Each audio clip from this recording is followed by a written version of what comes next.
Continúa la sesión. Bien, en este segundo bloque le vamos a dar la bienvenida al señor Gonzalo Velázquez, presidente y representante legal del Movimiento de Integración y Liberación Homosexual, el que será acompañado por el señor Ramón Gómez Roa, coordinador del área de derechos humanos de dicha organización, los cuales ahondarán sobre la regulación del derecho a la igualdad y no discriminación. Muy bienvenidos, tiene la palabra para hacer su exposición. Muy buenas tardes, presidenta. Muy buenas tardes a la Comisión de Derechos Civiles y Políticos. Valoramos profundamente la posibilidad de exponer nuestro punto de vista en torno al anteproyecto constitucional en una instancia tan relevante como esta, que en definitiva va a definir cuál va a ser la redacción de nuestra próxima Carta Magna, y que apelamos a que dé cuenta de la realidad de todos los chilenos y chilenas en este país. Voy a reducirme a algunos artículos que nos parecen relevantes de hacer mención y a los cuales hacemos algunas sugerencias de modificación. Uno de ellos tiene que ver con el artículo 3.1, que habla de que la familia es el núcleo fundamental de la sociedad. Y al respecto quisiéramos recordar que la ley 21.550 define a la familia de una manera muy similar al establecer que el núcleo fundamental de la sociedad, que la familia es el núcleo fundamental de la sociedad, compuesto por personas unidos por vínculos afectivos, de parentesco o de pareja, en el que existen relaciones de apoyo mutuo, que generalmente comparten un mismo hogar y tienen lazos de protección, cuidado y sustento entre ellos. Consideramos importante recalcar que durante la tramitación de esta norma, uno de los elementos que generó más debate era considerar como familia a aquellas que establecían lazos afectivos, porque originalmente se consideraban principalmente lazos sanguíneos o lazos jurídicos. Al ampliarse esta visión, lo que se hace en definitiva es reconocer que existe una diversidad familiar y que existen múltiples formas de familia. Donde hay distintas formas de ser familia, de crear familia, de componer familia, sin que ninguna de ellas sea más relevante que la otra.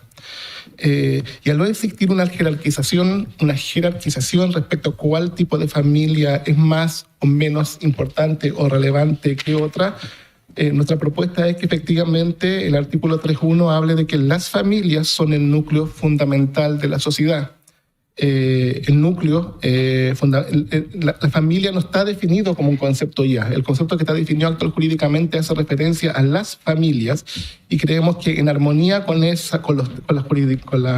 jurisprudencia ya existente, con las leyes ya existentes y con la actualización que debiese hacer totalización de derechos o realidades ya existentes, debiese ampliarse el concepto a las familias, que son el núcleo fundamental de la sociedad.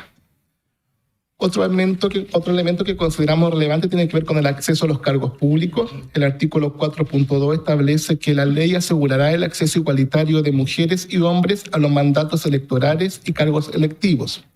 Y justamente nuestra inquietud o nuestro aporte tiene que ver con el concepto de hombres y mujeres, porque desconoce la existencia de las personas no binarias, una identidad ya reconocida por los fallos de tribunales chilenos. Al respecto, quisiera citar brevemente un fallo del tercer juzgado de familia de Santiago, el cual estableció, comillas, que las identidades no binarias son aquellas que no se identifican con uno de los dos géneros reconocidos en la mayoría de las culturas occidentales, la de hombre o la de mujer. La etiqueta de no binario puede encapsular una multitud de significados, ya que uno puede identificarse como hombre y mujer o dentro del espectro masculino o femenino, o puede no identificarse con ninguno de estos. Añade el fallo que el género, siendo no solo una categoría individual, pero cuya inteligibilidad permite la reproducción de estructuras sociales, crea precariedad para aquellos quienes no se ajustan a las opciones actualmente disponibles. Esta sentencia además da cuenta de que en 19 estados miembros de las Naciones Unidas ya se reconoce la categoría no binario, y posterior a este fallo vinieron otras 4 sentencias el año anterior que reconocen la existencia de las personas no binarias. Entonces, en la actualidad, el anteproyecto, al establecer que solo se asegurará el acceso igualitario de hombres y mujeres a los mandatos electorales, está explícitamente excluyendo a las personas que no se encuadran en la categoría binaria hombre y mujer y que no podrían optar a acceder en igualdad de condiciones a los mandatos y cargos electorales. Son personas que ya tienen modificada su cédula de identidad, donde en vez de hombre y mujer se añade la letra X, y que quedarían en absoluta indefensión de mantenerse la actual redacción. A mayor abundancia, quisiera rescatar que este fallo, el primer fallo que reconoció a las personas no binarias, es un fallo que hizo referencia a una persona menor de 18 años, exactamente de 17 años, y para fallar en este sentido, la jueza tuvo en cuenta el interior superior del niño y la autonomía progresiva de los niños, niñas y adolescentes, que se establece tanto la Ley de Identidad de Género como la Convención de los Derechos del Niño, como la Declaración Universal de los Derechos Humanos, en la Resolución General número 12 del Comité de los Derechos del Niño y la Opinión Consultiva 2417 del 2017 de la Corte Interamericana de Derechos Humanos. Un tercer elemento que quisiéramos rescatar se refiere al principio de no discriminación, exactamente al artículo 16.3 del anteproyecto constitucional. La actual redacción del anteproyecto, que no voy a leerla porque imagino que está en su poder y la han debatido largamente, a nuestro entender, con la redacción actual, el anteproyecto no se hace cargo de las transformaciones socioculturales y legales que ha experimentado el país desde la recuperación de la democracia, donde uno de los avances más significativos ha sido la comprensión de que la no mención explícita de las diversas categorías protegidas de la discriminación puede prestarse para arbitrariedades o discrecionalidades de parte de los tribunales a la hora de garantizar los derechos a todas las personas. Al respecto, quisiéramos recordar la historia de la Ley 20.609. La Ley 20.609, que establece medidas contra la discriminación y que también es conocida como Ley Zamudio, surgió como alternativa a la imposibilidad en ese momento, entre el año 2003 y 2005, de generar una reforma constitucional que garantizara constitucionalmente la no discriminación a los distintos grupos excluidos. Y como en ese momento no había posibilidad de reformas constitucionales, al menos en este sentido, es que se opta como alternativa momentánea, y se puede revisar en la historia de la ley, la existencia de esta norma, y que era momentánea mientras no se pudiese reformar la Constitución. La no mención explícita de las categorías protegidas de la no discriminación, la mención explícita de estas categorías impide y previene la discrecionalidad o arbitrariedades en que puedan incurrir las autoridades de turno. Y sobre ello bien sabemos la población LGBTIQ+, que aun cuando la Constitución históricamente ha establecido la igualdad ante la ley, las personas LGBTIQ+, no fuimos consideradas iguales para ninguna de las leyes y ninguno de los derechos hasta que se aprobó justamente la ley antidiscriminatoria, que nos mencionó de manera explícita. De no haber existido esta mención explícita, todavía estaríamos discutiendo, por ejemplo, si las personas lesbianas, gay, bi, trans mereceríamos o no mereceríamos casarnos, si mereceríamos o no la unión civil, o si las personas trans merecerían o no rectificar su partida de nacimiento. Es justamente la mención explícita de nuestra realidad la que hizo posible todas estas transformaciones. Se ha presentado como argumento en contra de la mención de todas las categorías protegidas de la no discriminación, el hecho de que siempre podrá quedar alguna fuera o sumarse otras. Al respecto tenemos dos respuestas. La primera es que a 11 años de la entrada en vigencia de la ley antidiscriminatoria, solo en una oportunidad se pretendió aumentar las categorías protegidas y se consiguió. Y no hay más demandas para aumentarla o agregar más, desde que existió solo una que tenía que ver con la posibilidad de no discriminar a las personas que amamantaban. Entonces no hay un interés, al menos a la actualidad, de poder igualarlo. Y lo segundo es que cuando se ha cambiado una sola vez en 11 años, y además destacamos el hecho de ampliar la mención explícita de todas las categorías protegidas de no discriminación, esto se resuelve agregando además la categoría de otros o cualquier otro motivo que menoscabe la igualdad de derechos y la dignidad humana. También este mismo artículo habla nuevamente de hombres y mujeres, dejando afuera a las personas que no adscriben a ese tipo de binarismo o categoría. Y en tal sentido, lo que sugerimos es que la Constitución asegura a todas las personas el derecho a la igualdad ante la ley, a la igual protección de la ley y a la no discriminación para todas las personas y no exclusivamente para hombres y mujeres, y que exprese que se prohíbe toda forma de discriminación arbitraria fundada en motivos de raza o etnia, nacionalidad, situación socioeconómica, idioma, ideología, opinión política, religión o creencia, sexo, maternidad, orientación sexual, la identidad o la expresión de género, el estado civil, la edad, la filiación, la apariencia personal, la enfermedad o discapacidad o cualquier otro que menoscabe la igualdad de derechos y la dignidad humana. Otro elemento que sugerimos también evaluar o debatir tiene que ver con que el actual anteproyecto establece que se deberá tener en especial consideración cuando confluya más de un motivo de discriminación arbitraria. Y en la práctica eso significa que quienes sufrimos o sufren un solo motivo de discriminación arbitraria no tendrán especial consideración del Estado. Hay personas que sufren solamente una forma de discriminación o dos, como hay algunas que sufren dos o tres o múltiples formas de discriminación. Y es por eso que sugerimos que se debe contribuir a la prevención y erradicación de toda forma de discriminación arbitraria y con especial consideración cuando confluyan más motivos de diferencia arbitraria, pero dejando establecido que también son relevantes aquellos sectores o personas que sufren un solo motivo de discriminación. Y para finalizar, un hecho que nos referimos por último al artículo 16.3.a, que establece, y quisiera leerlo, aunque ya lo conocen, pero es oportuno leerlo en esta oportunidad, que establece que el derecho a la libertad de pensamiento, de conciencia y de religión. Este derecho incluye la libertad de toda persona para adoptar la religión o las creencias de su elección. Dice, los padres y en su caso los tutores tienen derecho a elegir que sus hijos o pupilos reciban la educación religiosa, espiritual y moral que esté de acuerdo con sus propias convicciones. Y como ve, establece que la libertad religiosa comprende el libre ejercicio del culto, la libertad de profesar, conservar y cambiar la religión o creencia individual o colectivamente, para profesar y divulgar la religión o las creencias tanto en público como en privado, mediante el culto, la celebración de los ritos, las prácticas y las enseñanzas que no se opongan a la moral, a las buenas costumbres o al orden público. Al respecto, sugerimos una nueva redacción para establecer y garantizar que la libertad religiosa no debe ser usada como excusa para abrir la puerta a discriminaciones arbitrarias o para violentar el interior superior del niño, niña y adolescente, en especial su derecho a la autonomía progresiva.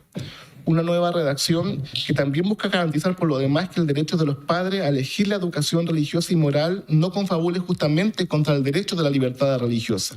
Hay muchos niños o niñas que se podrían declarar ateos o agnósticos y los padres tener algún tipo de religión, o viceversa, que los padres y madres sean agnósticos o ateos y que los niños o niñas y adolescentes se adscriban a algún tipo de religión. En ambos sentidos se debe garantizar la autonomía progresiva y el derecho de poder de los niños y adolescentes de elegir cuál es la religión que quieren profesar.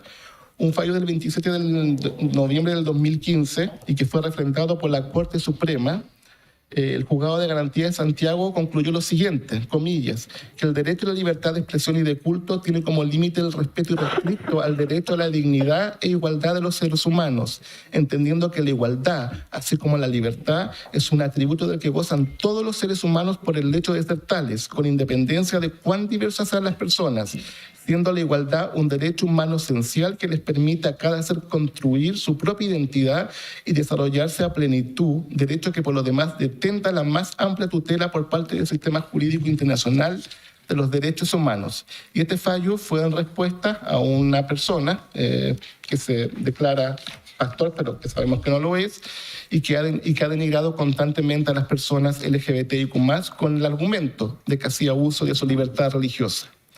Finalmente, el 4 de febrero de 2022, la Corte Interamericana de Derechos Humanos condenó al Estado de Chile por haber impedido a la docente Sandra Pavés dictar clases de religión solo por ser lesbiana. Y al respecto, la Corte señaló, comillas, si bien la designación de profesores de un credo religioso particular por parte de las comunidades religiosas interesadas de conformidad a lo establecido en el decreto 924, podría comprender un cierto margen de autonomía, la cual sería concordante con el derecho a la libertad religiosa, esta no puede ser absoluta si es que se incurre, cierro comillas, sin que se incurre en discriminación arbitraria. En definitiva, las personas, y en especial los niños, niñas y adolescentes, deben contar desde su más tierna infancia con el derecho a decidir cuál religión adoptan o no, al margen de las creencias de sus padres, madres o tutores, al tiempo que debe garantizarse su autonomía progresiva para la definición de sus propias identidades. Muchas gracias. Muchas gracias, don Gonzalo. Don Ramón López. Sí, don Gonzalo y don Ramón. Pensé que había expuesto. Bueno, agradecemos la exposición que han realizado hoy, en el día de hoy respecto de la regulación del derecho a la igualdad y no discriminación, igualmente el derecho a la libertad de pensamiento, de conciencia y de religión. Y a continuación, antes de hacer las preguntas, vamos a recibir al señor Gleison dos Santos, representante de UNICEF en Chile, junto a la señora Paula Pacheco, especialista en políticas sociales, y Daniel Ortega, oficial de protección de la infancia, quienes se referirán al reconocimiento y protección de niños, niñas y adolescentes. Muy bienvenido, tiene la palabra para hacer su exposición. Muchas gracias, buenas tardes a todos y a todas. Es un honor para UNICEF estar aquí compartiendo con ustedes algunas recomendaciones que nos gustaría realzar en ese día. UNICEF es un organismo de las Naciones Unidas con mandato específico de promover los derechos de niños, niñas y adolescentes contenidos en la Convención sobre los Derechos del Niño. Desde su instalación en Chile, ha apoyado el trabajo de los diferentes gobiernos, instituciones del Estado en el diseño de leyes y políticas públicas, de manera que estén alineadas con los estándares internacionales de derechos humanos y en armonía con la Convención, ratificada por el Estado de Chile en el año 1990, previa aprobación unánime del Congreso Nacional. La ratificación de la Convención constituyó un paso significativo para la visibilización y protección de los derechos de niños, niñas y adolescentes. Y desde entonces el país ha avanzado progresivamente. En los últimos años se ha robustecido la institucionalidad de niñez mediante la creación de la Defensoría de la Niñez, la Subsecretaría de la Niñez y la separación de las funciones del Servicio Nacional de Menores mediante la creación del Servicio Nacional de Protección Especializada a la Niñez y Adolescencia y el nuevo Servicio Nacional de Reinserción Social Juvenil. También ha avanzado en la normativa de protección de la niñez, especialmente con la aprobación de la Ley sobre Garantías de Protección Integral de los Derechos de la Niñez y Adolescencia, Ley número 21.430. Sin embargo, y como observamos en distintas situaciones del quehacer nacional, aún quedan desafíos importantes para la efectiva protección de los derechos de niños, niñas y adolescentes en distintos ámbitos de su vida. Así, por ejemplo, la violencia hacia la niñez es una grave vulneración que enfrenta a la niñez en todo el país. Así, por ejemplo, la violencia, en efecto, demostrada a través de la encuesta longitudinal de la primera infancia, liderada por el Ministerio de Desarrollo Social y Familia en el año 2017, que incluyó por primera vez un indicador sobre disciplina infantil, evidenció que el 62.5% de los niños y niñas entre 5 y 12 años reciben métodos violentos de disciplina, 56.9% agresión psicológica, 32.5% cualquier castigo físico. Esto plantea un desafío transversal para las familias y la sociedad y el Estado para adoptar medidas que respeten y garanticen los derechos de niños, niñas y adolescentes.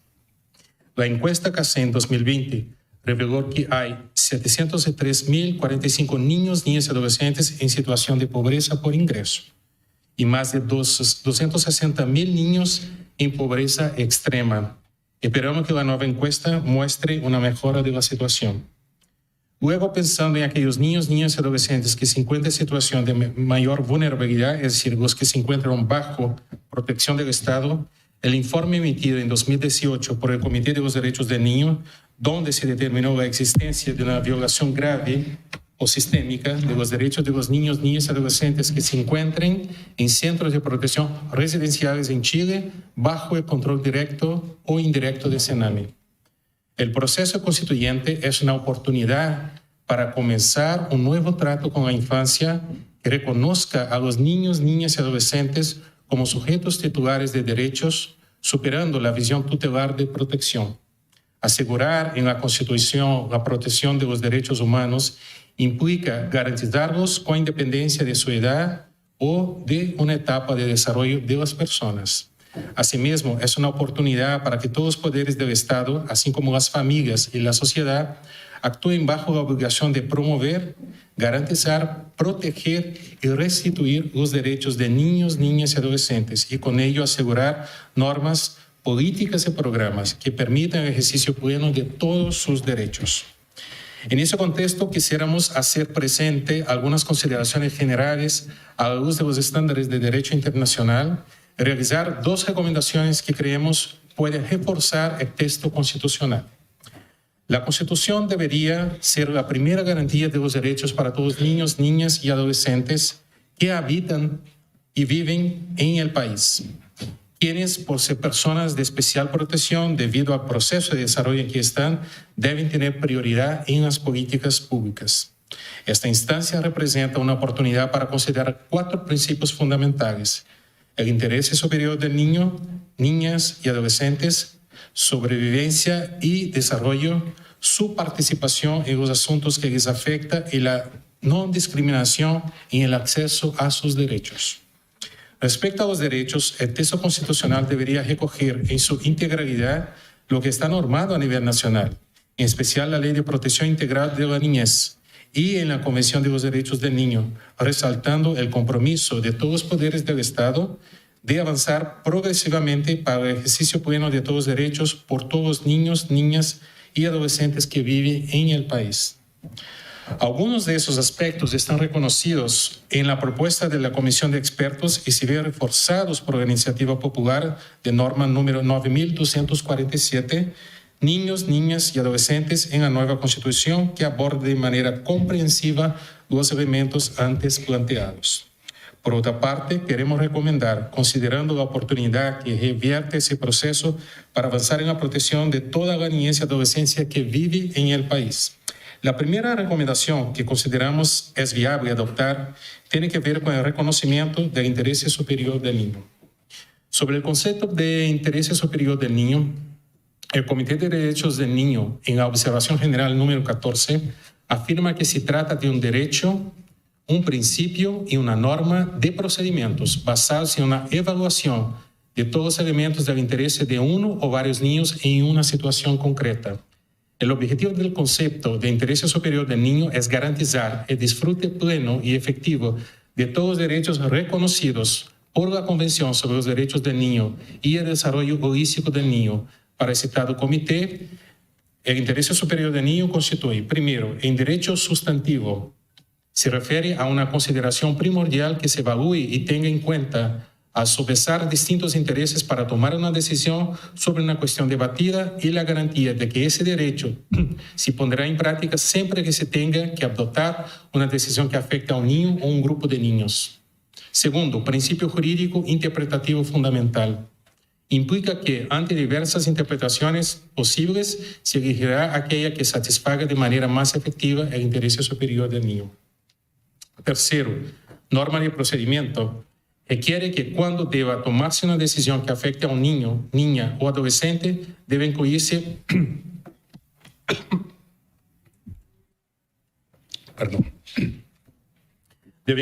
una estimación de las posibles repercusiones que ésta tenga en él o ella. Dicha evaluación y determinación requiere que garantías procesuales, así como dimensión expresa de modo en que dicha consideración sea realizado. Este elemento es lo que se denomina como examen o evaluación global del interés superior. Ese concepto, esos elementos han sido recogidos plenamente por la legislación nacional en el artículo 7 de la Ley de Protección Integral de la Niñez. Al realizar una revisión comparada de textos constitucionales, se constata el reconocimiento de ese principio en algunos de estos textos.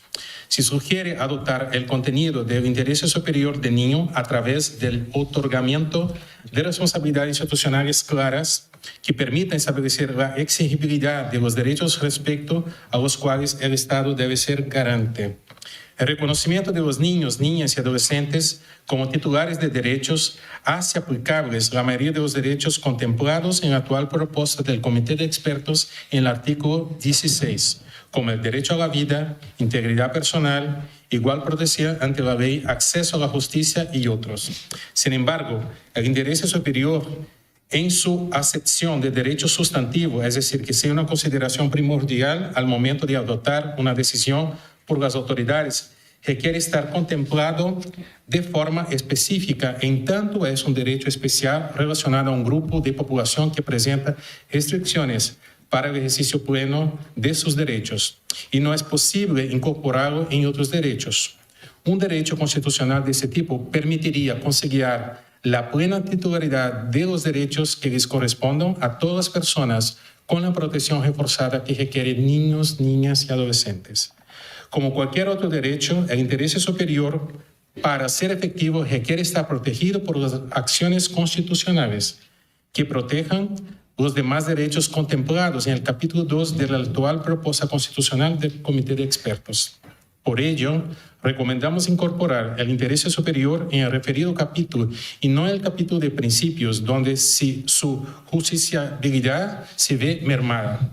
Creemos fundamental que se considere el interés superior del niño dentro del catálogo de derechos y protegerlo mediante la acción constitucional y resguarda los demás derechos a fin de robustecer la eficacia de los derechos de niños, niñas y adolescentes. La segunda tiene que ver con la forma en que la Convención sobre los Derechos del Niño es incorporada en el derecho interno. Al igual que los demás tratados de derechos humanos, el artículo 4 de la Convención establece que los Estados parte adoptarán todas medidas administrativas, legislativas y de otra índole para dar efectividad a los derechos reconocidos en la Convención. Al respecto, el Comité de Derechos del Niño ha señalado que cuando un Estado ratifica la Convención sobre los Derechos del Niño, asume, en virtud del derecho internacional, la obligación de aplicarla, que toda la legislación interna sea plenamente compatible con la Convención y que los principios y las disposiciones de esta puedan aplicarse directamente, siendo susceptibles de la debida ejecución coercitiva. Asimismo, ha señalado que los Estados tienen que hacer por todos los medios adecuados que las disposiciones de la Convención surtan efecto en el ordenamiento jurídico interno. Finalmente, sobre la materia, el Comité ha señalado que la incorporación debe significar que las disposiciones de la Convención pueden ser incorporadas directamente ante los tribunales, ser aplicada por las autoridades nacionales y prevalecer en caso de conflicto con la legislación interna. En caso de conflicto en la legislación, siempre debe prevalecer la Convención conforme al artículo 27 de la Convención de Viena sobre derechos de los tratados. En ese sentido, recomendamos que la Comisión pueda revisar la pertinencia de incorporar una norma que sea más acorde a los estándares internacionales referenciados con anterioridad.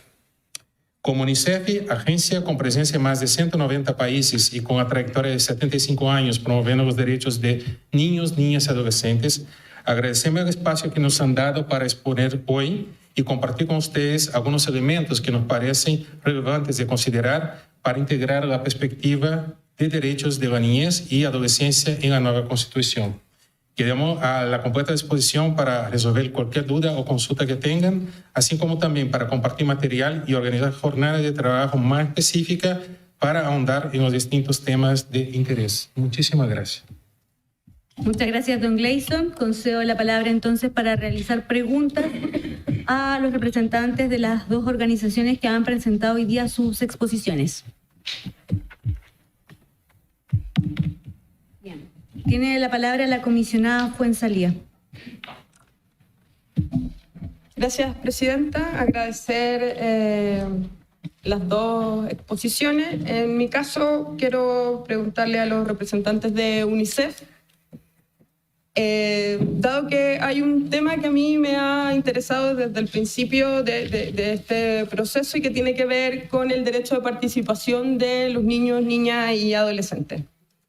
Para las elecciones de octubre del 2020, la Fundación World Vision hizo una encuesta llamada Los niños también votan, a 17.318 niñas, niñas y adolescentes entre 6 y 17 años. Esa encuesta mostró que el 96,5% de los adolescentes entre 16 a 17 años les gustaría poder votar en elecciones. En particular, un 72% afirmó que le hubiera gustado participar en el plebiscito de entrada del proceso constituyente anterior.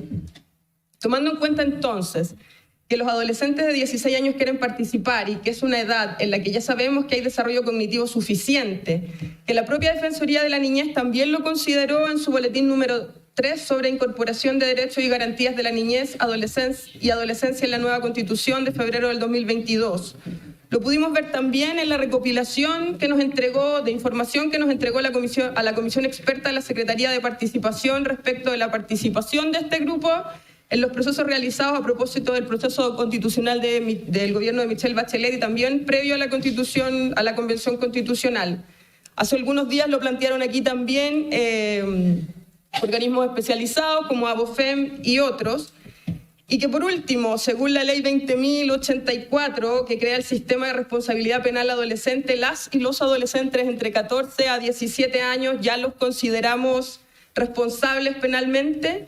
Me gustaría saber la postura de UNICEF respecto de la posibilidad de darle a los adolescentes, en este caso, la posibilidad de participar con su voto, al menos en elecciones locales. Muchas gracias.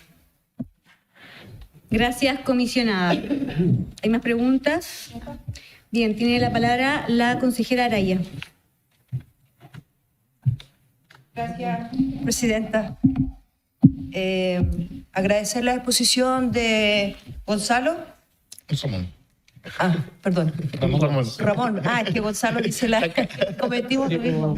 Bueno, agradecer la exposición del Movimiento de Integración de Liberación Homosexual.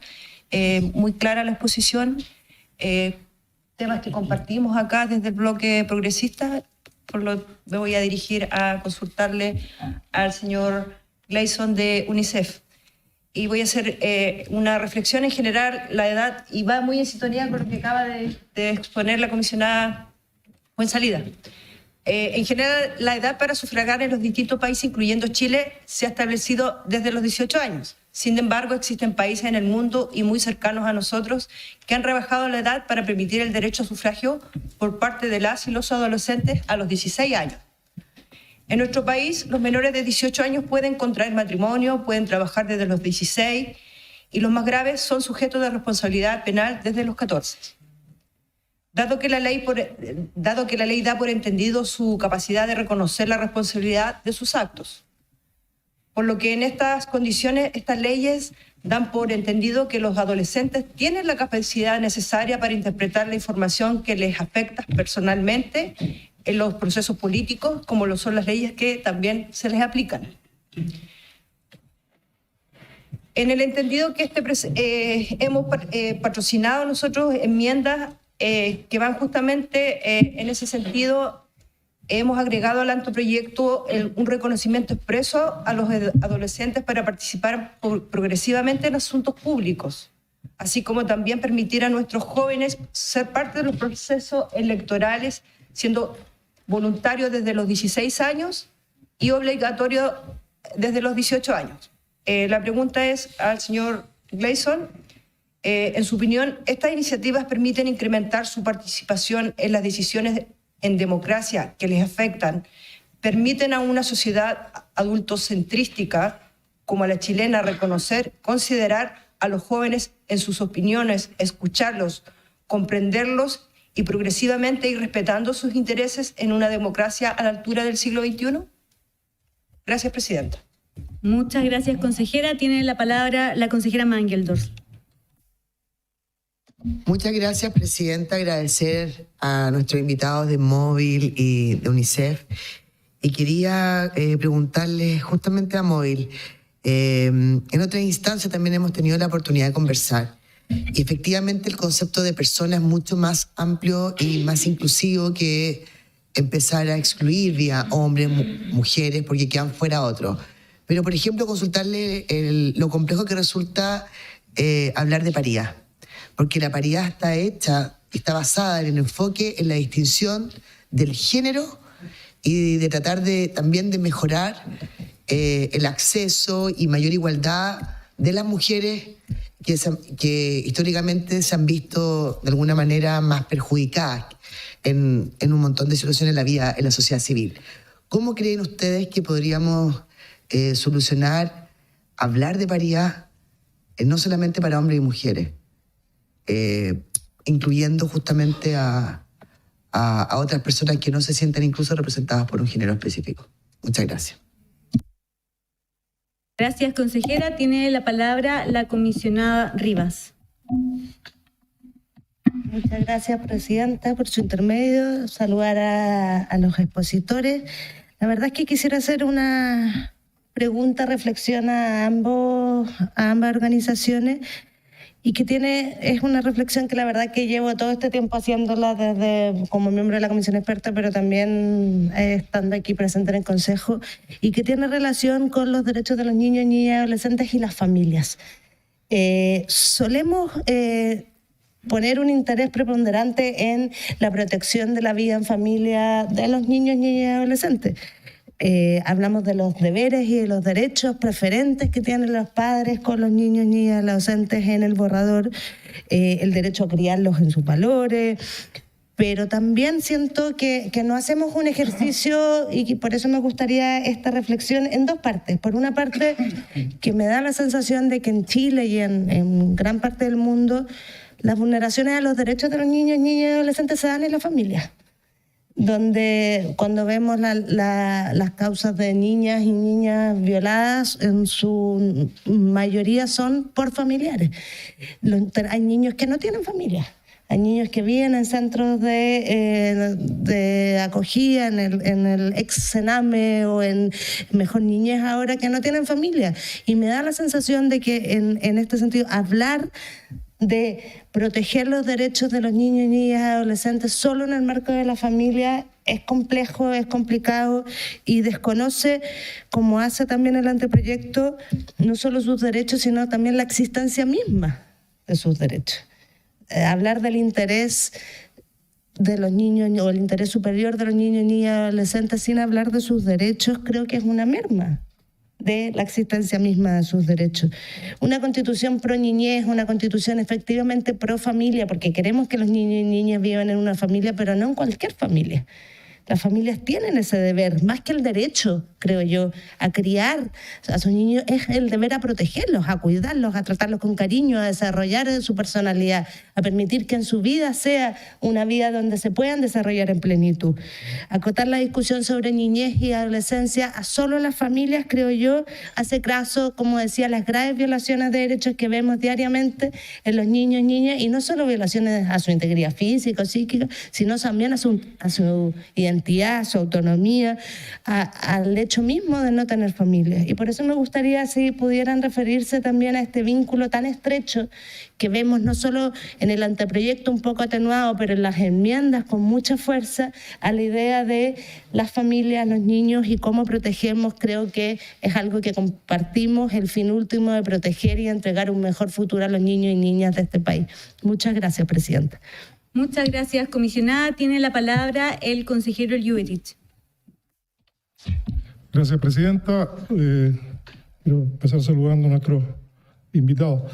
Yo hice una pregunta común a ambas organizaciones, ambas instituciones, por calificarla como una pregunta política. Ustedes habrán visto y habrán seguido, me imagino, el proceso.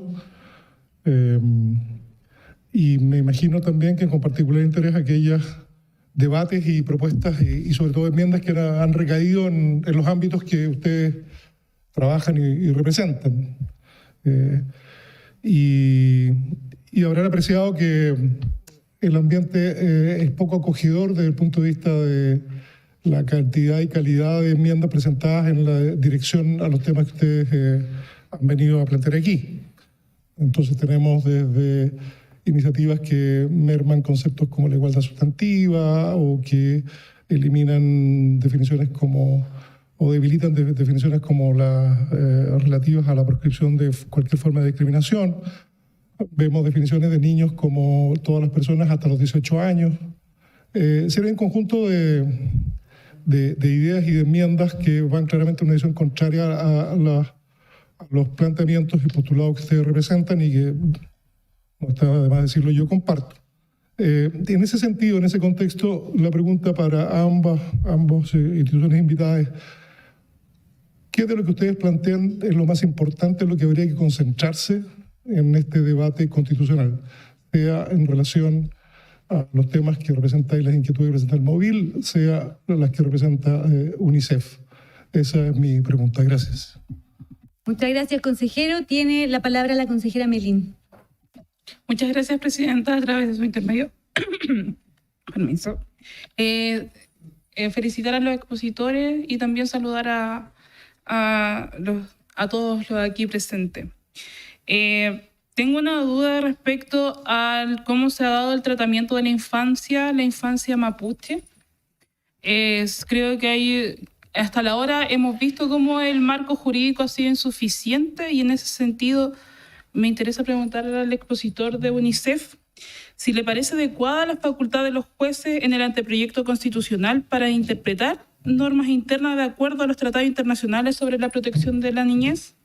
¿Y qué consecuencias considera que enfrentaríamos si se eliminaran esas facultades para la protección de los niños y niñas y adolescentes habitantes de nuestro país?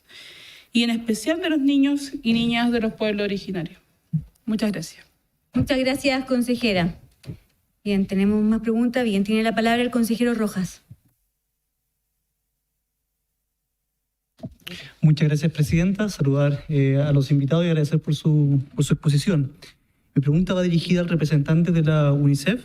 Considerando la grave crisis de los servicios públicos creados para proteger tanto a niños vulnerados por infractores de la ley que vemos en nuestro país, ¿cómo el Estado podría garantizar dichos derechos? ¿Y cómo puede el Estado hacerse cargo en lo material de dicha declaración? Siento que vemos instituciones que están en crisis que tienen que ver respecto a los niños. Muchas gracias. Muchas gracias, consejero. Tiene la palabra la consejera Montoya. Muchas gracias, señora presidenta, por su intermedio. Saludar a todos los presentes. Y en la misma línea, ¿no es cierto?, para UNICEF, que es un niño en los términos de la Convención sobre los Derechos de los Niños. Muchísimas gracias. Muchas gracias, consejera. ¿Hay más preguntas? Bien, tiene la palabra en primer lugar el señor Gleison dos Santos para poder responder las preguntas que le han realizado los consejeros y los comisionados. Vamos a responder como equipo. Está aquí mi colega Daniela, que nos va a apoyar aquí iniciando. Bueno, muchas gracias.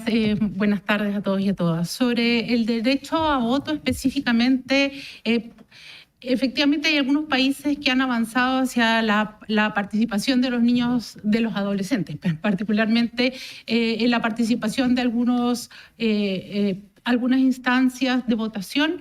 La mayoría de ellos son de carácter voluntario, en distintas instancias, no necesariamente vinculantes. Ahora, no existe una sola forma de participar por parte de niños, niñas y adolescentes en asuntos que sean que vayan a tener un impacto en sus vidas, ¿no? Y esto, independiente del mecanismo de que se trate, es importante promover ambientes habilitadores de esa participación, ya sea voto o sea otra instancia que se acuerde.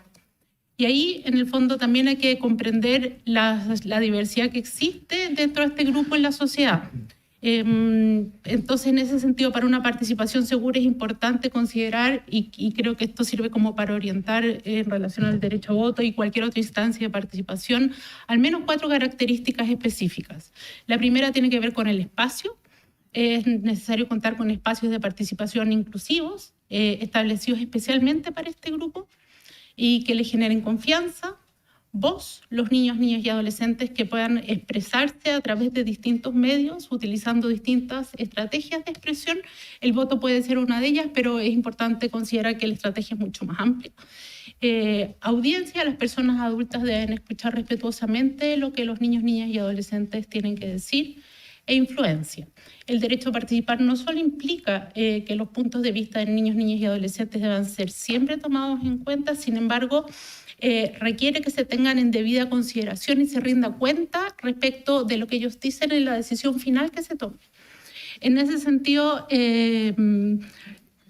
quisiera como ampliar un poco más la idea de participación. Es cierto que existe responsabilidad penal en Chile desde los 14 en adelante, pero no es una responsabilidad penal de adultos, es un sistema de responsabilidad para personas que están en un proceso de desarrollo. Entonces no tiene los mismos estándares y en especial se requiere un trato absolutamente diferenciado de la situación o del proceso de responsabilidad de los adultos. Entonces, cuando hablamos de cómo se tiene responsabilidad penal, lo cierto es que las reglas no son las mismas, son reglas diversas y se espera que además sean diversas. O sea, el estándar de oro aquí es que los adolescentes no pueden ser sometidos a las mismas reglas de los adultos. Entonces, hay que tener como cuidado en vincular la votación a la responsabilidad penal porque en estricto rigor no son equivalentes en el trato y en lo que avanza.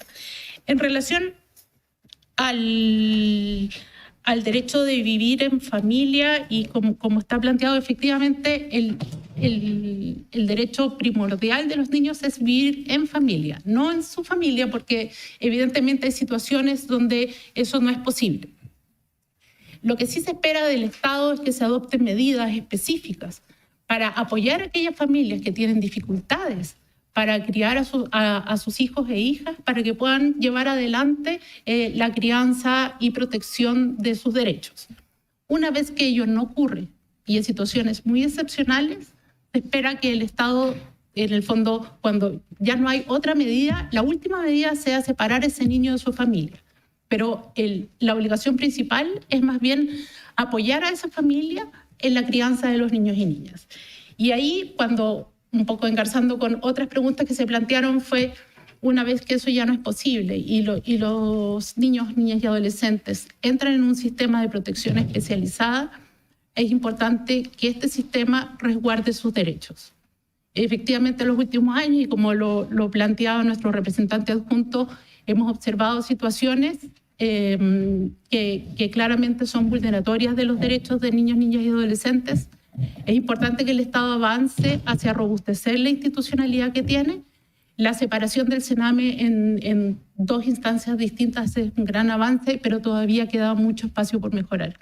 Y ahí, en el fondo, es importante considerar también cuál es la inversión en niñez, ¿no? Cuál es la inversión que se tiene, cuáles son por parte del Estado en los distintos mecanismos de protección.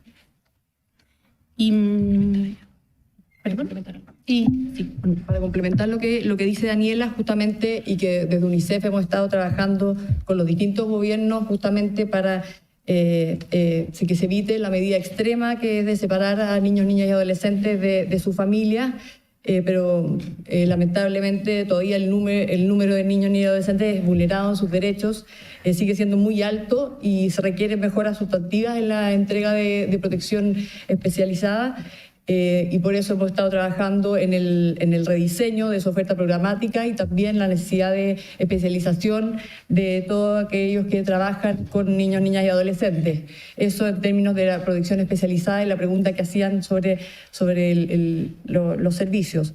Pero adicionalmente, cuando se habla de generar del derecho a vivir en familia de los niños y el rol primordial de las familias en el crecimiento y el desarrollo de niños, niñas y adolescentes, entonces es ahí donde se cumple un rol fundamental, la protección social y la necesidad de robustecer los sistemas de protección social de manera que tiendan a ser universales y que puedan garantizar que las familias cuenten con las condiciones necesarias y exista un acceso a servicios primordiales que permitan entonces que las familias puedan ejercer el rol de cuidado y protección que está establecido, que justamente la Convención les atribuye como prioritario.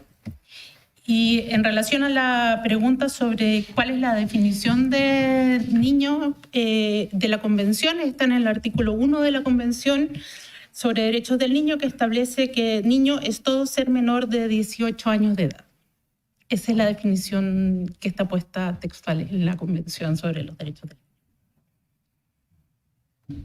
Y la última pregunta, una de las otras preguntas que quedó es como cuáles son los elementos centrales para UNICEF sobre qué es lo que tendría que contemplar la Convención. Bueno, creo que hay algunas cosas que tienen que ver con los principios. En ese sentido, nosotros señalábamos que en el fondo los 4 pilares fundamentales de la Convención son muy importantes que estén considerados.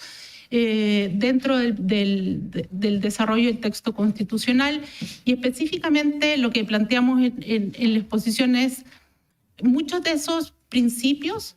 Si se reconoce expresamente la titularidad de los niños, niñas y adolescentes como sujetos de derecho, pueden verse incorporados dentro de otros derechos que están actualmente en el artículo 16 de la propuesta del Comité de Expertos. Sin embargo, es el interés superior del niño el único derecho que no podría ser subsumido en otros derechos. O sea, no hay forma que podamos incorporar ese derecho para un grupo de especial protección dentro de otros. Y en ese sentido, el centro de nuestra propuesta tiene que ver con la posibilidad de incorporar justamente el interés superior dentro del catálogo de derechos. Gracias, Paula y Daniela. Tiene la palabra el señor Ramón Gómez y don Gonzalo Velázquez para responder las preguntas que le han realizado. Muchas gracias. Bueno, respecto a la paridad, saludo, consejera. Creo que se resuelve manteniendo tal cual está. La verdad es que la paridad está pensada, históricamente ha estado pensada para resolver la desigualdad que hay históricamente entre la desigualdad que sufre la mujer en relación al machismo y a la misoginia que ha estado histórica y tradicionalmente predominante. Un machismo que también se expresa en la población LGBTIQ+, es decir, gays que pueden discriminar a personas que tienen una característica más femenina. Por ejemplo, tradicionalmente los hombres trans han tenido más derechos que las mujeres trans. Entonces, este tema de la paridad beneficia a todas las poblaciones, al margen de cuál sea su orientación sexual, su identidad de género o su expresión de género. Entonces, mientras se siga manteniendo esta idea de que se debe apuntar a garantizar la participación de las mujeres, creemos que se mantiene la paridad, y eso no significa que necesariamente se tenga que hablar de hombres y mujeres a la hora de asegurar el acceso igualitario. Es decir, se garantiza el acceso igualitario de las personas y se propondrá la participación de las mujeres. Entonces no hay una dicotomía entre hablar de la paridad y al mismo tiempo reconocer la existencia de que hay personas que no adscriben a los géneros masculino o femenino o al de hombre o mujer. Respecto a la protección de la familia versus los derechos del niño, nosotros creemos que es un tema fundamental. La población o las personas LGBTIQ+, sobre todo las de mi generación o generaciones más adultas que la mía, sufrimos en carne propia la discriminación familiar, una discriminación familiar que todavía incluso persiste y que persiste particularmente en zonas a las cuales no ha llegado el desarrollo, que son las zonas de las cuales siempre se habla que merecen más protección, pero son las más desposeídas, como las zonas rurales, las zonas alejadas de la región metropolitana o de las grandes urbes, donde no ha llegado el debate ni la comunicación ni la descentralización del debate sobre la importancia que tienen los derechos humanos y la universalidad de los derechos humanos para la protección de los derechos humanos de todas las personas. Muchos de los casos de discriminación que hemos recibido son de niños, niñas y adolescentes. La mayoría en la actualidad son de ellos. Y quisiera clarificar algo muy importante para entender la importancia que tiene la diferencia entre que proteger los derechos de los adultos o el derecho de los padres no es garantía de que no se van a proteger los derechos de los niños, niñas y adolescentes, y de hecho en muchas oportunidades no lo ha sido. Y suponer que un elemento trae legítimamente o como consecuencia al otro, la verdad es que es un error. De ser así, no habría niños, niñas ni abusados sexualmente por sus propios familiares, que son los adultos. No habría niños y niñas discriminados a los cuales se les impide desarrollar su personalidad, su orientación sexual, su identidad de género o desarrollarse en los establecimientos educacionales de manera armónica. No habría niños simplemente que sufren abuso y que lo han sufrido en sus senos familiares. Y por eso que para nosotros es tan relevante que el derecho de los adultos a elegir cualquier aspecto que tenga que ver con los niños, niñas y adolescentes en ningún caso significa que esos puedan vulnerarse en ningún tipo de derecho de los niños, niñas y adolescentes. Respecto a qué es lo más, o qué consideramos lo más importante de nuestras propuestas, y ahí retomo lo planteado en torno a que conocemos las reformas que se han presentado. Y no quisiéramos pasar esta oportunidad sin querer decir que muchas de estas reformas tienen un sesgo ideológico lamentable, un sesgo ideológico que considera que las personas, por nuestra orientación sexual o por nuestra identidad de género o nuestra expresión de género, automáticamente se nos asigna una ideología o una determinada corriente o posición política y se definen en función de eso nuestros derechos o en función de creencias religiosas muy legítimas pero que son particulares e individuales. Entonces hay un menosprecio por un grupo de personas, por el grupo de personas LGBTIQ+, o por muchas otras personas en las enmiendas y reformas que se están tramitando y que se olvidan de algo tremendamente fundamental y que es que los derechos humanos son universales y se deben respetar aquí, en todo momento y en todo lugar y a toda persona, sea cual sea las características particulares o individuales de esa persona. Y aquí lo que se está pretendiendo con alguna reforma es decir que no, que hay algunas que no merecen los derechos que nos ha conquistado, que nos ha costado tanto conquistar, que no merecemos la igualdad de derechos, que sí merecen otros, solamente en función de nuestra orientación sexual, nuestra identidad de género o nuestra expresión de género. Y eso es muy lamentable, sobre todo cuando hablamos de niñas, niños y adolescentes.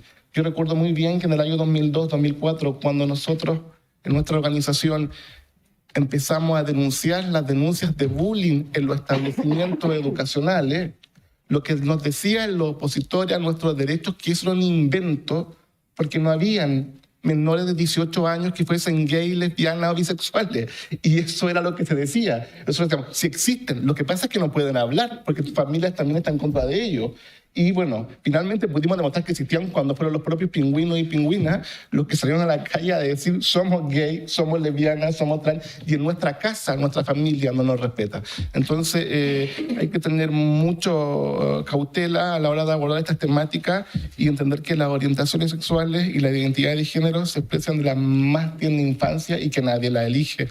Es decir, si yo con la edad que tengo 48 años, jamás hubiese elegido tener la infancia que tuve y que fue bastante lamentable producto de la presión social.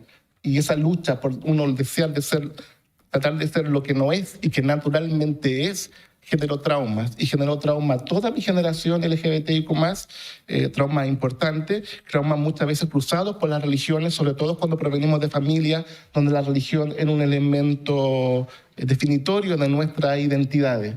Entonces, el llamado a desprejuiciarse, a quitarle ideología a los derechos humanos. Los derechos humanos no debiesen tener ideología, debiesen ser para todas las personas iguales. Muchas gracias. Muchas gracias, don Ramón. Ahora sí. Bien, hay más comentarios a la exposición de las organizaciones que acaban de exponer. Bien, tiene la palabra el comisionado Pavés. Muchas gracias, señora presidenta. Saludar por su intermedio a los miembros de la comisión, a los que asisten a la secretaría. Es una pregunta puntual a fundamentalmente los representantes del movimiento al móvil de liberación, se me olvidó las siglas, perdón. Integración y liberación homosexual. Y quiero plantear esto de manera muy respetuosa, presidenta, porque en el fondo este es quizás el tema en el cual hay más, o se expresa de manera más claramente la diferencia antropológica entre personas que compartimos este espacio. Y diferencia antropológica consiste en la mirada de la persona humana. La mirada de la persona humana, de su relación con el Estado, de cuáles son los derechos que se buscan tutelar. Y creo que hay veces en las cuales uno puede caer en confusiones si es que uno no precisa bien cuáles son los elementos que deben componer o no una determinada afirmación. Asumiendo, y aquí quiero ser muy respetuoso porque me ha tocado, que el hecho de discrepar a veces uno le hace acreedor de epítetos, como homofóbico, como transfóbico.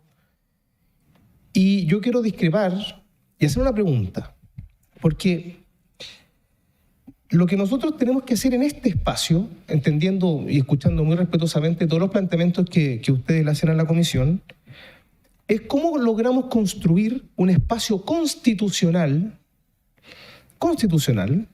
donde por una parte una gran mayoría, no sé si todos, se pueda sentir incorporado a una legitimidad constitucional que tiene una mirada de persona, versus la pretensión legítima de incorporar aquel elemento identitario que, si no está en el texto como yo quiero que esté, significa que me excluye deliberadamente. O sea, no es lo mismo una inclusión general a decir, bueno, si no están estos términos, yo me siento derechamente fuera. Porque en el fondo, en el anteproyecto de la Convención Constitucional, había una serie de referencias a elementos que ustedes han vertido acá. Y tengo la sensación, puedo estar equivocado, de que ustedes empatizan en cómo el anteproyecto de la Convención Constitucional recogió la forma en que a ustedes les gustaría verse representados ahí. Ese texto se puso en votación. Y por distintos motivos era imposible saber si la gente rechazó por el artículo A, 2, 3, en fin. Pero, entonces mi pregunta es, para el votante del móvil, es ¿qué debiera contener un texto para que ustedes se sientan plenamente incorporados, o más bien, no sé si ustedes es la palabra, los anhelos de la organización que ustedes representan se puedan sentir incorporados sin necesariamente recurrir al detalle identitario? O derechamente, si sin ese componente identitario expreso, que por supuesto va a significar un choque, una pugna, donde no nos vamos a poner de acuerdo, eso va a significar derechamente que hay un mundo que se va a sentir excluido del texto. O sea, es la única forma, esta es la pregunta, la única forma que la organización que ustedes representan y el mundo que ustedes representan, del cual por supuesto al cual yo respeto, ¿cierto? Antropológicamente, por supuesto, si no tiene ese componente identitario derechamente, no hay espacio para aprobar un texto, porque lo que intentamos hacer acá, con dificultad en el anteproyecto, es tratar de cómo buscar de la manera más amplia posible todo el concepto de las personas. Y por eso está la familia, las familias, sí, se puede mejorar, ¿cierto? Pero hay un espíritu de incorporación. Y por eso que el tema de los niños quedó más minimalista, por eso que no hay mención a todas las categorías que podrían estar incorporadas, porque uno al incorporar más siempre va dejando cosas fuera. Entonces, mi pregunta de muy buena fe es, en el caso de ustedes, ¿cómo evalúan la no incorporación de aspectos derechamente identitarios? Si eso es un problema, ¿creen ustedes, o no? Gracias, presidente. Gracias, comisionado. Tiene la palabra el comisionado Lovera.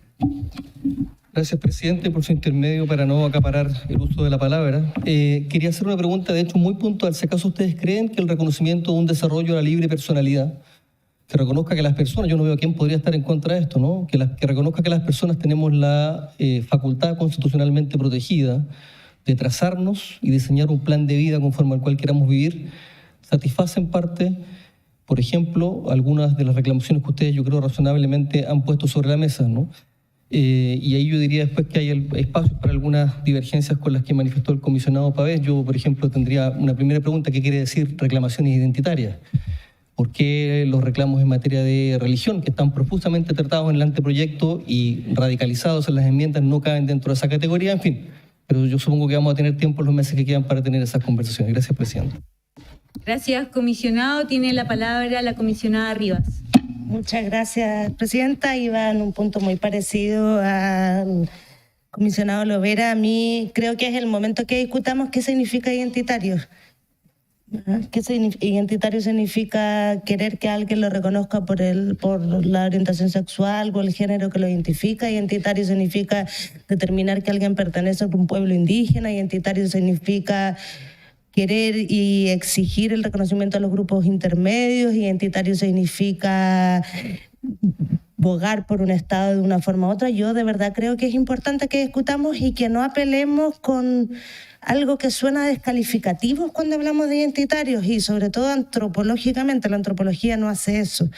Entonces me gustaría, creo que es importante que hablemos seriamente sobre esto que ha salido en todas partes, sobre el identitario. O sea, no queremos proteger la identidad de las personas, obviamente, y entiendo, haciendo la alusión a la convención, decía de quizás un exceso de demandas particulares o propias de distintos grupos que estaban presentes ahí, pero reconocer el derecho que tiene toda persona a resguardar su intimidad, su identidad, su autonomía, me parece que no puede ser llamado con todo cariño y respeto comisionado identitario. Muchas gracias. Gracias, comisionada. Tiene la palabra la consejera Evia. Gracias, presidenta. Voy a agradecer las dos exposiciones porque no intervení en el bloque previo de preguntas. Y tengo una pregunta para el UNICEF respecto de la participación y el derecho a voto. Mencionaron que varios países, me gustaría saber cuáles son los países y si hicieron la distinción además respecto de la responsabilidad penal, que era distinta entre menores de 18 años y mayores de 18 años, si también para el ejercicio del derecho a voto existen requisitos o condiciones distintas que para los mayores de 18 años o si es un voto universal para los mayores de cierta edad, aunque sean menores de edad. Muchas gracias. Muchas gracias, consejera. Tiene la palabra la consejera Mangeldorf. Es muy cortito. Cuando hablamos de los niños, y así también lo explicitaron en el primer artículo, en el fondo del Tratado Internacional y de la Convención, que habla de que esos niños, los menores de 18 años, se entiende, y en el reconocimiento que además hemos hecho en el anteproyecto también, en este avance de que el Estado garantice y proteja a los niños, niñas y adolescentes. Pero los niños, en el enfoque primario, son sujetos de derecho. Y preguntarles si darles la posibilidad de votar a aquellos que son menores de 18 y mayores de 16, que es un deber cívico, ¿no los estaríamos incorporando también a tener deberes a los niños cuando son sujetos de derecho y no sujetos de deberes?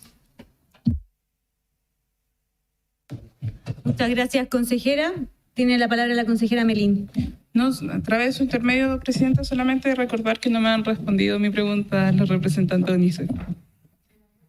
Sí, específicamente, ¿le parece adecuada la facultad de los jueces en el anteproyecto constitucional para interpretar normas internas de acuerdo a los tratados internacionales sobre la protección de la niñez?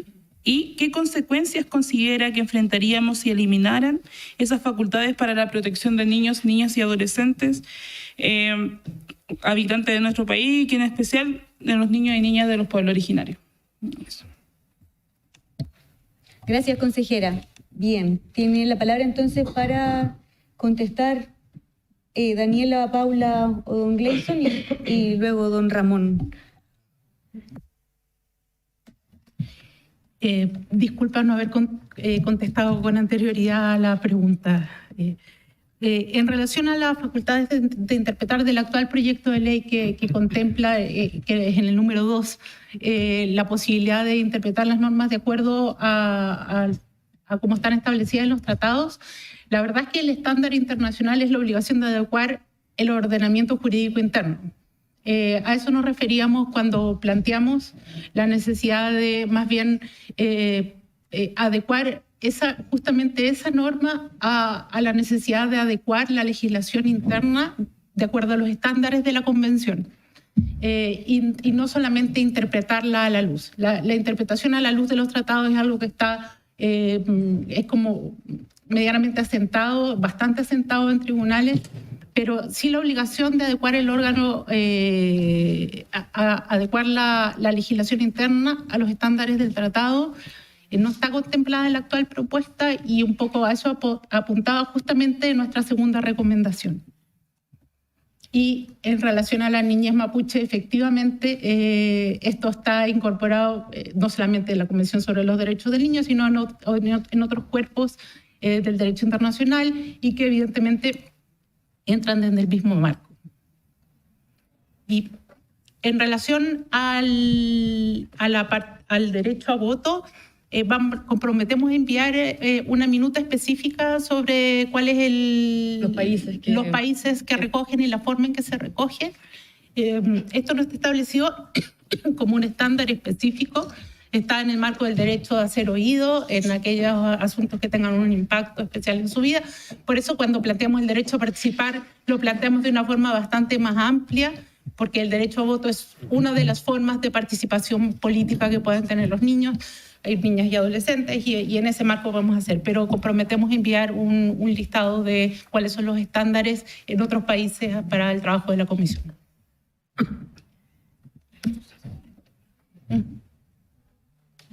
Bien, muchas gracias Daniela, muchas gracias Paula. Tiene la palabra don Ramón y don Gonzalo para responder las preguntas y los comentarios que se han realizado. Muchas gracias. Bueno, respecto al concepto identitario, la verdad es que va a depender mucho de cómo uno lo quiera definir y qué categoría le quiere dar, si positiva o negativa. Pero al margen de eso, o en razón a eso, quisiera explicarle que en nuestro texto, en nuestra propuesta efectuada hoy, no hay nada de lo cual desde su argumentación se pudiese considerar identitario.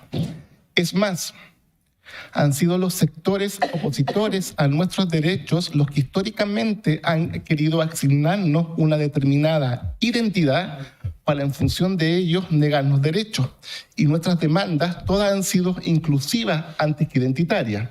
Doy como ejemplo, cuando luchamos por la ley antidiscriminatoria, no luchamos por una ley que previniera la discriminación a gay, lesbiana y trans. No, luchamos por la ley que previniera la discriminación a todas las personas que eran discriminadas. Cuando luchamos por la ley de unión civil, los sectores opositores a nuestros derechos, cuando vieron que estaban a punto de perder, nos propusieron, bueno, pero entonces hagamos una ley de unión civil solo para homosexuales. Nosotros le dijimos, no. Ese tipo de identidad que ustedes nos quieren imponer, de estas leyes segregadas, de estas leyes justamente que tienen identidad y que tienen nombre, son las leyes y las normas que no queremos. Y la propuesta que se hace ahora no tiene nada que apunte a lo identitario, si por identitario se entiende algo que sea exclusivamente para lo LGBTIQ+. No hay nada en lo planteado ni nada en lo sugerido que esté pensado exclusivamente para las personas LGBTIQ+, sino para ampliar e impedir justamente lo identitario, porque ¿qué más identitario que hablar exclusivamente de hombres y mujeres y dejar afuera a un grupo de seres humanos solo por su identidad? Entonces aquí lo identitario ha funcionado más para excluir históricamente que para incluir. Y lo que organizaciones como la nuestra apunta es a la igualdad plena de derechos, sea cual sea su orientación sexual, su identidad de género. Y no hay norma ni política pública que en Chile se hubiese aprobado que sea, salvo la ley de identidad de género, y que son 18 leyes, que sean exclusivamente LGBTIQ+, sino que han beneficiado a chilenos y chilenas, el cual habitante de este país, en igualdad de condiciones. Y sí, por supuesto que si se habla de personas, nos incluye. Es decir, si se habla de igualdad de derechos para todas las personas, no necesitamos una mención especial. Estamos ahí porque somos personas. El problema está en que si se menciona qué tipos de personas y se deja expresamente a unos afuera, eso es lo que se genera el impacto negativo, por ejemplo, en las personas que son no binarias. Pero toda mención genérica cuya especificación, cuya especificidad o su parte más específica no apunte a segregar o no tenga la intencionalidad de dejar algo o a alguien afuera o fuera de una norma como la Constitución que debe ser para todos, nosotros la vamos a dar por súper bienvenida. No hay un interés de ser mencionados particularmente por ser LGBTIQ+, sino que mencionados en cuanto a que todos debemos tener la misma mención y la misma densidad de derechos en una norma de rango constitucional. Y quiero ser enfático con esto. Esta ley va a discriminar a seres humanos que son reconocidos por su cédula de identidad como no binarios. Si se mantiene la categoría de hombre y de mujer, va a significar que la Constitución chilena dejó afuera a un grupo de seres humanos ya reconocidos por su pasaporte, por su cédula de identidad y por su certificado de nacimiento, con un sexo que esta Constitución no va a reconocer. Y no es que lo queramos que nos mencionen, no queremos que digan no binario, queremos que digan personas, todas las personas, sean hombres, mujeres, no binarias, y no tienen por qué poner hombre o mujer no binaria, merecen la misma igualdad de derechos. Perdón, la pregunta de... Claro, yo creo que usted apunta de la de la libertad personal, los derechos de la persona, creo que eso nos identifica a todos. ¿Para quién no podría identificar hablar de personas? todos somos personas, ¿no? Es decir, inmigrantes, no migrantes, pueblo mapuche, pueblo autóctono, personas de raza negra, personas de raza blanca, al margen de nuestra posición socioeconómica, al margen de nuestra orientación sexual, a todos nos engloba el concepto personas. Ir más allá es pretender quizás excluirnos de alguna manera. Y es el problema de lo específico a veces, y que a veces se puede resolver de manera específica, pero cuando se apunta a segregar, apunta a todo lo contrario, justamente a una generación identitaria. Nosotros rechazamos lo identitario en los términos como usted lo plantea, el concepto así, porque no queremos un gueto. Nunca hemos querido nada exclusivo para gay, lesbiana ni trans. No creemos que merecemos derechos especiales, sino que los mismos, ni uno, ni más ni menos que eso. Gracias. Muchas gracias, don Ramón. Bien, ¿hay más comentarios o más preguntas? Tiene la palabra el comisionado Pavés. Muchas gracias, presidenta. Yo creo que la última parte de la intervención de nuestro invitado es decisiva. Porque en el fondo un texto como este va a verse enfrentado, y esto lo quiero decir para el resto del proceso, ¿no? Lo que hay que buscar en un acuerdo constitucional, al margen de la legislación específica, ¿cierto?, que tiene una función que hay que seguir perfeccionando, es cómo ver la integralidad de la persona humana reflejada. Y por eso yo me alegro, y lo digo sincera y respetuosamente, de que en el fondo no sea una condición, que podría serlo, política y legítimamente. Mire, si no está representado así, yo no estoy. Y eso me parece que tiene un valor, y yo creo que es importante, que en el fondo, lo anoté aquí, no queremos una mención especial porque no queremos un gueto, porque nos vamos a enfrentar en este proceso, en esta comisión o en otras, a que si no está esta actividad deportiva, si no está esta dimensión, si no está este grupo específico, significa que están fuera, y no, pues. Porque ahí, desde el punto de vista antropológico, y ahí quiero discrepar de la presidenta por su intermedio de la comisionada Rivas, no por la antropología como ciencia, sino que la mirada de la persona. Yo pertenezco a una tradición que mira al ser humano integral, que tiene dimensiones. Una dimensión familiar, una dimensión social, una dimensión gremial, profesional. Y ahí está la diferencia con lo identitario, de ese resaltamiento de una dimensión por sobre otra, que básicamente identifica, digamos, una dimensión por sobre otra, que si no está tratada la dimensión como dimensión, yo estoy fuera. Entonces, no, pues, aquí la gracia es buscar el concepto de persona, que sabemos que es más unívoco, pero quisiera quedarme con lo último. Creo que es muy valioso el aporte que han hecho en este último comentario, decir, mira, aquí no necesitamos menciones especiales para sentirnos parte. Lo importante es cómo se construye el concepto antropológico, y eso creo que es importante para los niños, para los adultos mayores, para la tercera edad, para las personas con capacidades diferentes, porque se nos va a quedar siempre alguien afuera. Por una razón obvia, no podemos hacer un texto. Entonces, me parece que eso es muy importante, y bueno, los identitarios lo iremos discutiendo con mucho gusto, comisionada Rivas por su intermedio, a lo largo de lo que vaya quedando de esta discusión. Gracias. Muchas gracias, comisionado. Tiene la palabra la comisionada Rivas. Muchas gracias. Con mucho gusto, comisionado, discutiremos, pero solo un punto. Una cosa es que todos nos sentamos incorporados dentro de un artículo o de una disposición, y otro muy distinto es que nos sentamos excluidos. Las mujeres por mucho tiempo podría decir que todas las personas tenían derecho a voto, pero nosotros no teníamos derecho a voto. Y así sucesía, decía que todas las personas, los hombres y mujeres, tenían derecho a contraer matrimonio, pero habían personas que no tenían derecho a contraer matrimonio. Entonces es importante que, aunque la mención sea genérica, no siempre implica la no exclusión. Y eso creo que es algo importante de enfatizar y de relevar, porque no toda generalidad es inclusiva, y no toda generalidad permite que las personas que tienen diferencias se sientan incluidas, porque muchas veces esa generalidad ha sido motivo para excluir, para discriminar y para hacer que personas no accedan a derechos. Muchas gracias, presidenta. Gracias, comisionada. Bien, ¿tenemos más preguntas o comentarios? Agradecemos entonces la presencia de ambas organizaciones el día de hoy, a la UNICEF y al Móvil, representados también por don Mauricio Muñoz Gutiérrez, Eso fue del Consejo Nacional de Televisión. Por don Gleison dos Santos, por Paula y por Daniela, y también por don Ramón y por don Gonzalo, por la oportunidad de poder escucharlos el día de hoy, y esperamos volver a contar con ustedes en alguna otra oportunidad. Muchísimas gracias, y habiéndose cumplido el objeto de esta sesión, se levanta.